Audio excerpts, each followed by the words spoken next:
안녕하십니까, 이진우입니다. 상여금이 통상임금에 포함이 되느냐 안 되느냐를 두고 금호타이어 노사가 9년 동안 법정에서 다투고 있었는데 법원이 어제 상여금도 통상임금에 포함시켜야 된다는 판결을 내렸습니다. 지금 비슷한 소송이 여러 건이 진행 중이라서 이 판단의 파급 효과도 만만치 않을 것 같습니다. 단군 이래 최대 재건축 단지로 불리는 서울 둔촌 주공 아파트의 재건축 아파트 분양가가 확정이 됐고 분양 일정 공고도 나왔습니다. 자세한 내용 살펴보겠고요. 대한항공과 아시아나항공의 합병을 두고 영국과 미국이 어깃장을 놓으면서 합병에 빨간불이 들어오고 있다는 소식도 챙겨 들어보겠습니다. 11월 17일 목요일 손에 잡히는 경제, 광고 잠깐 듣고 바로 시작합니다. 경제 뉴스들 오늘도 정리해 보겠습니다. 늘 나와 계시는 박세훈 작가 오늘도 나와 있고요. 김현우 소장 오랜만에 나오셨습니다. 그리고 오늘부터 매주 목요일 금요일에 경제 뉴스를 전해주실 새로운 목소리 한 분 더 나와 계신데 서울경제신문의 서은영 기자입니다. 세 분 어서 오십시오. 네, 안녕하세요. 오늘은 서은영 기자님 목소리부터 들어보겠습니다. 금호타이어가 통상임금이 어디까지를 통상임금으로 봐야 되느냐, 이제 이걸 놓고 계속 법정 다툼을 벌여왔는데 금호타이어뿐만 아니라 가끔씩 이 문제 가지고 법정 소송 결과가 나오죠. 네. 이게 왜 중요한 건지, 통상임금이 뭐지? 이게 좀 처음부터 좀 개념을 좀 알고 시작해야 될 것 같아서. 네, 맞아요. 단어만 듣고 나면 정말 어렵죠. 근데 판결 소식 살펴보기 전에 통상임금 개념부터 좀 짚어보겠습니다. 통상임금이라는 건요, 야근 수당, 주말 근무 수당, 퇴직금 같은 거 계산할 때 기준이 되는 임금이죠. 가령 제가 이제 평일에 정규 근무 시간에 1시간 일하면 10,000원을 받는다, 이렇게 가정해 보겠습니다. 그러면 야근하거나 주말에 일을 하면요, 우리 회사가 저한테 최소 15,000원을 줘야 됩니다. 시간당? 네. 우리나라 근로기준법에서는 회사가 야근시키고 주말에도 일시킬 거면 평소에 주는 통상임금의 1.5배 이상 줘라. 심지어 일정 시간 이상 시켰으면 2배 이상 줘라. 이렇게 정해뒀거든요. 근데 문제는 그럼 나의 통상임금은 얼마냐? 네. 이걸 계산하는 게 회사의 계산법과 근로자의 계산법이 주장이 다를 수 있다는 거죠. 네, 맞아요. 그러니까 이게 차라리 어떤 항목은 통상임금이고 이거는 아니야, 이렇게 딱 정해줬으면 좋겠는데 우리나라 기업들이 직원들한테 돈을 주는 방식이 굉장히 복잡합니다. 그러니까 임금 구조 자체가 굉장히 복잡한데요. 제 월급 명세서만 봐도요, 기본급에 상여에 교통수당, 식비, 직무수당, 직책수당 이런 게 다 따로 적혀 있습니다. 이렇게 복잡한 구조가 된 이유 중 하나는 예전에는 기본급은 통상임금이다, 그래서 이 기본급을 기준으로 각종 수당과 퇴직금 주자, 이게 관행이었거든요. 노사가 이렇게 합의하는 경우도 많았고요. 네. 그래서 임금 협상할 때도 기본급은 놔두고 상여금이나 복리후생비 올려줄게, 그러니까 기본급은 올리지 말고 이런 것만 조정하자, 이렇게 협상이 타결되는 경우도 흔했습니다. 기본급을 자꾸 안 올려주고 이런저런 수당을 붙이려는 이유는 그렇죠. 야근 수당, 주말 수당 줄 때는 기본급의 그렇죠. 1.5배만 주면 되니까 기본급은 가능하면 꾹꾹 눌러놓고, 그렇죠. 그렇다고 월급을 낮게 주면 뭐라고 하니까 다른 수당을 붙여서. 맞습니다.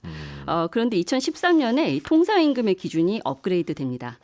대법원 전원 합의체가 통상임금을 판단하는 기준으로 정기성, 일률성, 고정성, 그러니까 특별한 일이 있을 때만 주는 게 아니라 정기적으로 주는 거, 모든 직원한테 다 주는 거, 또 특정 시점 되면 고정적으로 주는 거, 이런 거는 다 통상임금이야, 이런 기준을 준 거죠. 매년 추석 때 100만 원씩 보너스를 전 직원에게 매년 주고 있다면 이건 사실상 월급으로 보고 그 직원의 야근 수당 계산할 때도 그렇죠. 이걸 월급으로 보고 기본급으로 보고 계산해라, 그 말이군요. 그러니까 또 우리나라 기업들 중에 이제 사실 첫째 달, 홀수 달에는 그냥 기본급만 주는데 짝수 달에는 상여금 주는 그런 회사들도 상당히 많아요. 근데 이런 것도 사실은 통상임금이다, 그러니까 정기적으로 주는 상여금도 무조건 통상임금에 들어가야 된다, 이렇게 판결이 나온 거죠.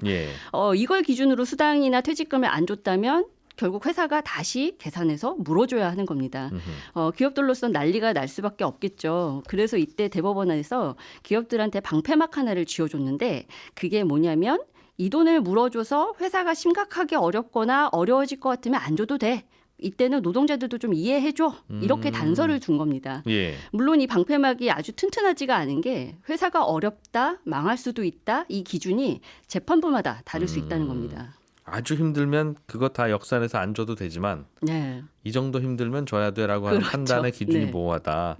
그렇다면 알겠습니다. 배경은 이해가 됐는데, 이번에 금호타이어 소송은 그럼 이런 맥락에서 있었던 거예요. 어떤 소송이었어요, 구체적으로? 네. 이번 소송은 2013년에 금호타이어 전현직 노동자 5명이 제기한 소송인데요.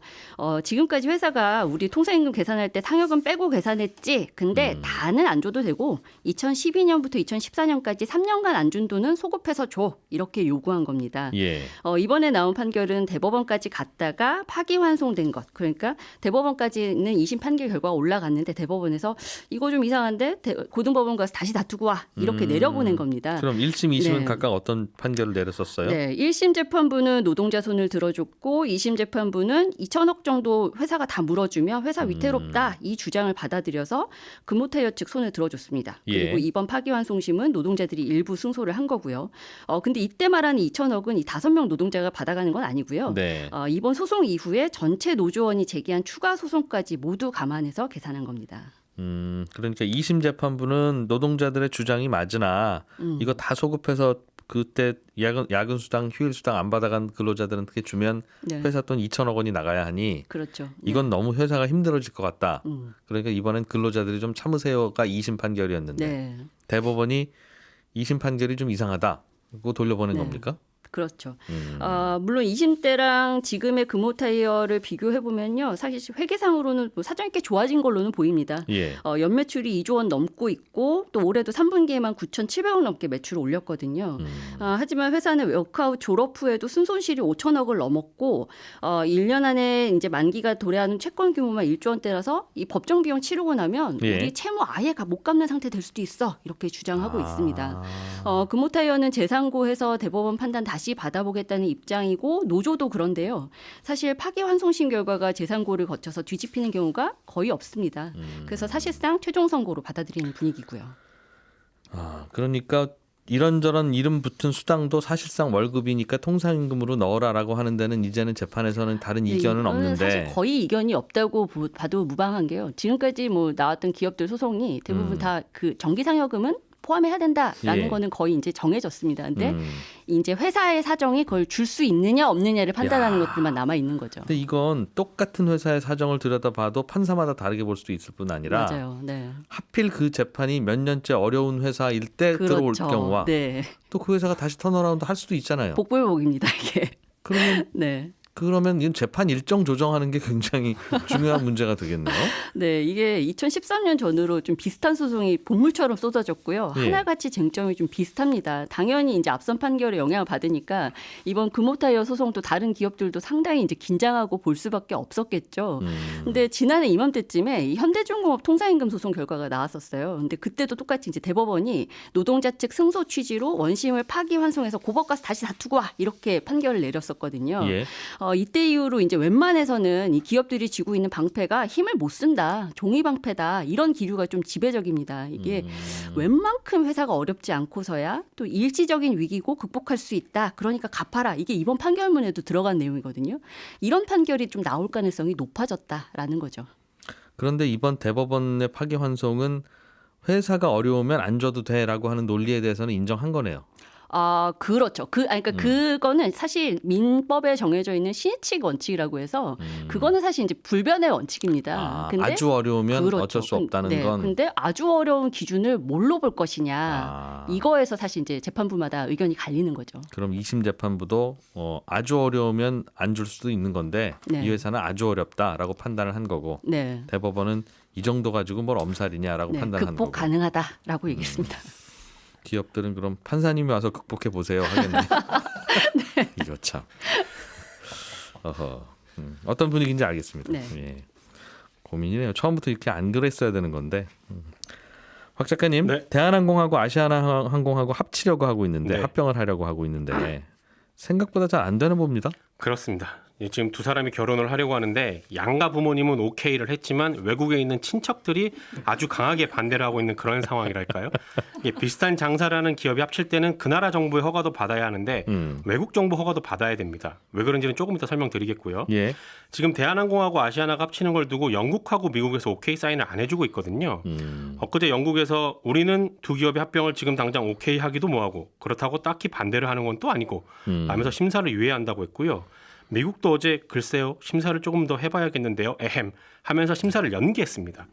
대한항공의 원래 계획은 어제 미국에서 오케이 사인 받고 이제 유럽연합에 오케이 사인 받으러 달려가는 거였는데 미국에서 심사가 길어지면 올해 안에 오케이 사인 떨어지긴 힘들 것 같고요. 만에 하나 미국이 반대라도 해버리면 합병은 사실상 힘들어집니다. 대한항공하고 아시아나항공이 합치면 우리나라 공정위가 야 이러면 너무 독점되지 네, 하는 거는 이해는 돼요. 되죠. 그런데 왜 외국 정부들이 뭐라 하는 겁니까? 그 나라에 날아다니는 비행기는 많을 텐데. 자본주의 시장 경제에서 가장 죄악시하는 게 독점이잖아요. 예. 그래서 기업이 합칠 때 독점 기업이 되는 거 아니냐라면 정부가 심사를 하는 거. 여기까지 이해가 되셨죠? 예. 법에 그렇게 적혀 있습니다. 근데 이런 규정을 우리나라만 가지고 있는 게 아니라요. 네. 다른 대부분의 나라들도 그런 규정을 두고 있어요. 독점을 하면 안 된다. 합쳐서 독점이 되면 안 돼. 그렇겠죠. 예. 근데 그 규정이 자국 기업들한테만 적용이 되는 게 아니라 자기네 나라에서 장사하는 외국 기업들한테도 적용이 되게끔 돼 있습니다. 그럼 그럴 수 있을 것 같습니다. 왜냐하면 너희 나라 기업들이 우리나라에서 물건을 팔고 있고 그 물건을 우리나라 국민들이 사고 있기 때문에 네. 혹은 그 기업과 경쟁하는 우리나라 기업이 있기 때문에 너희가 혹시 독점 기업이 되면 우리나라 기업들한테도 영향을 미칠 수가 있고 우리나라 소비자들한테도 있죠, 영향을 있습니다. 미칠 수 있으니 예. 합칠 때는 우리 허가를 받아라. 이렇게 규정이 돼 있어요. 그게 맥도날드랑 전형적으로. 버거킹이랑 합치면 우리 골치 아프죠. 그렇습니다. 예, 이해됩니다. 그러니까. 마찬가지로 그래서 예. 우리나라에서 장사하는 외국 기업들도 합병하려면 네. 우리나라에 와서 심사 요청하고 오케이 사인 받아야 되는 겁니다. 음흠. 그래서 대한항공이 지금 비행기 보내는 나라들 중에 기업 결합 심사 규정을 두고 있는 나라들 허가 다 받아야 되는 상황이거든요. 아, 그 영국이지만 그 나라에서 한국 가려면 비행기가 대한항공 아니면 아시아나다? 그렇습니다. 아니면 영국에서 우리나라로 뭐 보내는 영국 비행기가 항공이 있는데 있을 텐데. 너희가 독점이 돼버리면 우리나라 비행사가 좀 영향을 받지 않겠니? 라는 거죠. 그래서 네. 예. 그러면 전 세계 모든 나라를 다 150개국을 다 받으러 다녀야 돼요? 뭐 꼭 그런 건 아니고 기업 예. 결합 심사 규정들 중에 뭐 필수로 받아야 되는 나라들이 있고 임의로 신고해야 되는 나라들도 저 있고 나라가 어깃장 놓으면 우리 피곤하다 하는 나라들은 받으러 다녀야 된다는 거죠? 그렇습니다. 그래서 지금 한 14개 국가에서 심사를 받아야 되는데 예. 9개 국가 정도는 통과가 됐고요. 영국, 미국, 유럽연합, 그리고 중국, 일본 큰 산들이 남아 있는 상황인데 영국이 지금 반대하는 이유는요. 미국하고 반대하는 이유는 이런 겁니다. 대한항공하고 아시아나하고 서로 경쟁을 해야 네. 영국이나 미국에서 한국으로 가는 영국이나 미국인이 비행기 티켓을 좀 더 싸게 끊을 수 있을 것이고 예. 기내 서비스도 좀 더 잘 받을 거 아니냐. 예. 그런데 너희 둘이 합치게 되면 그런 경쟁은 없을 거고 그럼 비행기 가격이 올라가고 서비스도 나빠질 테니 네. 우리 영국 국민들이 미국 국민들이 한국 갈 때 부당한 서비스를 받을 수도 있다. 옳은 얘기로 들리는데요. 라는 명분입니다. 그래서 이런 우려를 해소할 방안을 좀 더 명확하게 적어서 내시오라고 숙제를 내줬는데 예. 이런 우려에 대해서 대한항공이 지금 어떻게 대응을 할지는 밝혀지지 않았고 지켜봐야 할 문제입니다. 뭐 향후 5년간 안 올리겠습니다부터 등등 뭐 그런 거 하겠죠. 여러 가지 가지고 가야 됩니다. 알겠습니다. 그럼 만약에 네. 그래서 우리는 아무래도 안 되는 것 같습니다. 네. 특정 그 국가에서 네. 우리는 허락 못 합니다라고 예. 하면 어떻게 되는 겁니까? 그 나라로는 비행기 못 띄워요? 아니면 기업 합병을 예. 하려면 할 수는 있어요. 음. 극단적으로 그냥 그 나라에 비행기 안 보내고 그 나라 국민들도 우리나라에 비행기 타고 안 오면 됩니다. 근데 이게 말이 그렇지 실제로는 그렇게 안 그 되잖아요. 나라로 비행기를 보내려면 그 나라 공정위가 도장 찍어줘야 된다. 그렇습니다. 쉽게 얘기하면 그렇습니다. 그러니까 영국이랑 미국에 비행기 안 보내는 거는 대한항공 입장에서는 상상도 안 되는 거잖아요. 예. 그래서 이런 나라들이 반대를 하면 사실상 무산이 되는 경우가 많습니다. 예를 들어 예전에 스페인 이베리아 항공이 에어 유로파랑 합병을 하려고 했었거든요. 네. 근데 그때 당시에 유럽연합이 아니 니네가 이렇게 합치게 되면 독점 항공사가 탄생하는 거니까 이거는 유럽연합 다른 나라들한테 영향이 많이 미쳐 라면서 반대를 했거든요. 합병이 안 됐습니다. 아, 스페인의 두 항공사 합병할 때 네. 다른 유럽 국가들이 반대해서 그렇습니다. 이 회사들은 별게 다 간섭이라고 했겠군요. 그럴 수도 있죠.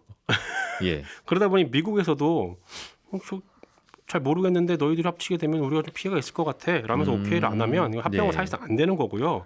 만약에 미국이 오케이를 하더라도 유럽연합이라는 아주 큰 산이 지금 남아있는 상황이거든요. 아하. 그렇기 때문에 빨간불이 들어오고 있다. 이런 보도가 나오는 겁니다. 그렇군요. 듣고 나니까 양가 부모님은 오케이 했는데 외국에 있는 친척들이 반대하는 수준보다는 훨씬 더 심각한 거네요. 굉장히 심각합니다. 이제 외국에 있는 친척들이 우리 집에 지분이 많은 경우도 있을 수 있으니까요. 예. 그러네요. 예.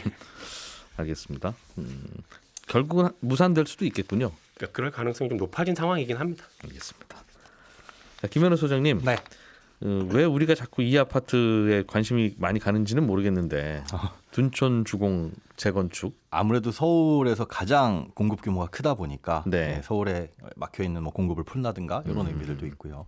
다들 내가 집을 안 사는 이유는 이 아파트 분양받을 가능성이 좀 있기 때문이야. 거의 도시급이니까. 라고 생각하시는 분들이 워낙 많으니 네, 이게 관심사다 이거죠. 그렇습니다. 분양가와 분양 일정이 좀 나왔나 보네요. 네, 정식 명칭은 올림픽 파크 포레온입니다. 여기 이제 강동구청에서 제시한 분양가가 3.3제곱미터당 3,829만 원. 예. 조합에서 제출한 분양가보다 한 300만 원 정도 낮은 가격이긴 한데 아마 조합이 별다른 이의 없이 이걸 수용할 것이다 이렇게 보고 있어요.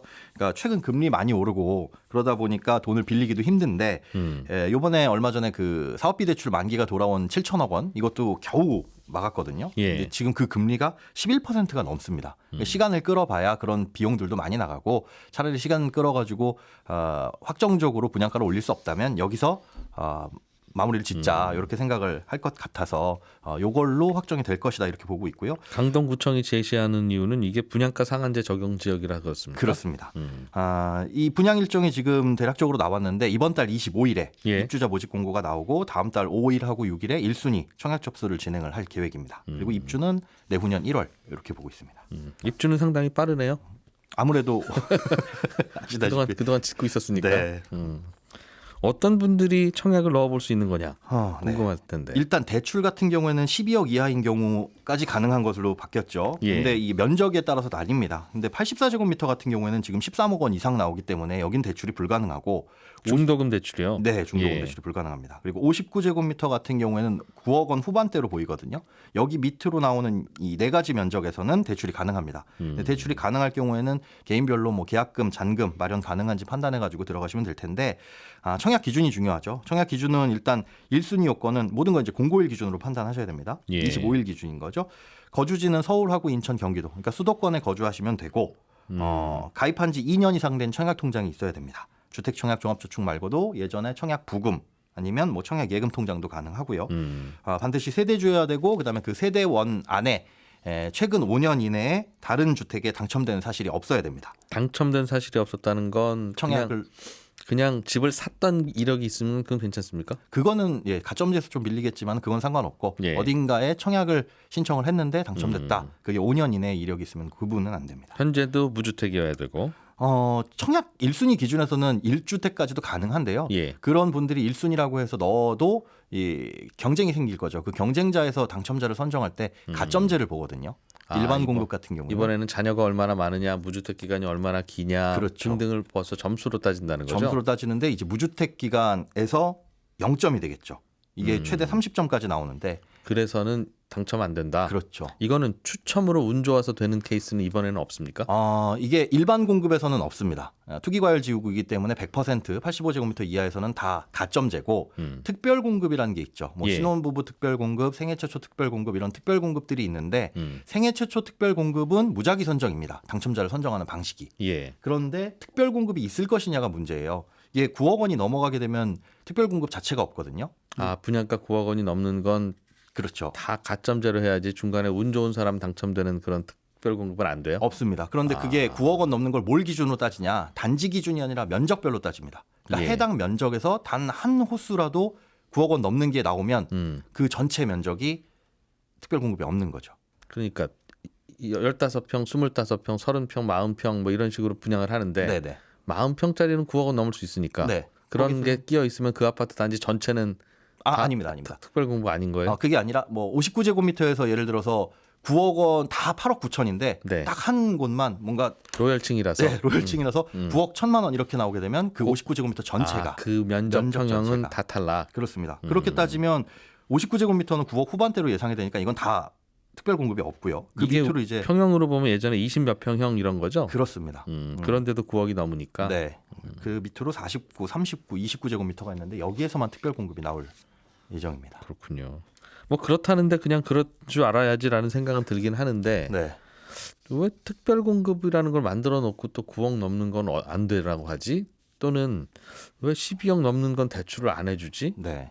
이번에 대출 규제 다 풀렸잖아요. 서울 다. 그렇죠. 거의 다 풀린 거는 아니죠. 서울 같은 경우에는 예. 아직은 그 규제적으로 묶여 있기 때문에 2주택 이상 뭐 집을 살 때거나 이러면 대출이 전혀 안 나오고 뭐 그런 것들은 남아 있습니다. 무주택 살 때는 다 풀리지 예, 않았나요? 무주택 살 근데 때는. 이분들 어차피 무주택이잖아요. 네. 중도금 왜 대출도 그러지? 12억까지 나오고. 생각은 들어서요. 이게 취지가 처음에는 그 9억 원 초과하는 아파트를 고가 주택으로 보잖아요. 예. 그러니까 고가 주택을 살 수 있는 재력이 되시는 분들이 특별 공급이라는 혜택 배려를 받아가지고 주택을 마련하는 게 맞느냐? 그건 아니다라고 판단해서 특별 공급을 그건 우리 사회 어려운 분들 뭐 신혼부부라든가 그렇죠. 뭐 그런 부분들 배려하는 건데. 네, 특별 공급이라는 제도 자체가 그런 사회적 정책적 배려가 필요한 분들한테 줘야 되는데 고가 주택을 살 수 있는 능력이 되는 9억 원 넘는 주택을 사는 능력이 되시는 분들은 예. 그런 배려가 주어지는 게 맞지 않다라고 판단해서 2018년 5월에 바뀐 거거든요. 예. 근데 그게 그대로 있다 보니까 이번에는 특별 공급이 여기에서는 없을 수가 있습니다. 그건 언제 정해집니까? 있는지 없는지는? 이건 지금 그 주택 공급에 관련한 시행 규칙이 결정된 거예요. 이미 아예? 여기 나와 있습니다. 이걸 바꾸지 않으면은 그대로 특별 공급은 없는 상태로 진행이 될 수 있습니다. 그렇군요.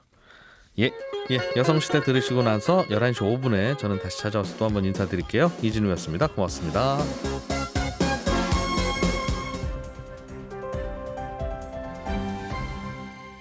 경제를 생각하는 사람들의 즐거운 습관. 이진우의 손에 잡히는 경제.